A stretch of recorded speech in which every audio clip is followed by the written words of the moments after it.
Mumbai MIDC पोलिसांची मोठी कारवाई। 22 लाखांचे एमडी ड्रग जप्त, 3 आरोपी ताब्यात। अंधेरी एमआयडीसी पोलीस ठाण्याच्या पथकाने अंमली पदार्थ मेफेड्रॉन एमडी विक्री करणाऱ्यांवर मोठी कारवाई करत 566 ग्राम एमडी, 2 कारसह मोबाईलसह एकूण 36,57,000 रुपयांचा मुद्देमाल जप्त केला आहे। मुंबईतील अंधेरी एमआयडीसी पोलीस ठाणे हद्दीत लाल रंगाची स्कोडा कार पंप हाऊस परिसरात संशयितरित्या फिरताना पोलिसांना दिसली असता त्यांनी त्याची विचारपूस केली।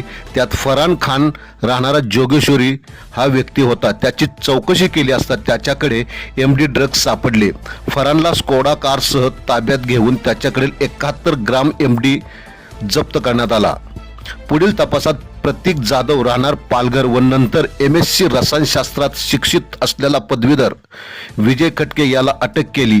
त्याच्या तारापूर एमआयडीसीतील मीना लॅब J114 या लॅबवर छापा टाकून 280 ग्राम एमडी आणि कच्चा माल जप्त करण्यात आला। तिघे आरोपी पोलीस कोठडीत असून पुढील तपास पोलीस निरीक्षक महेश गुरव करीत आहेत। ही कारवाई मुंबई पोलीस आयुक्त देवेन भारती यांच्या मार्गदर्शनाखाली पार पडली।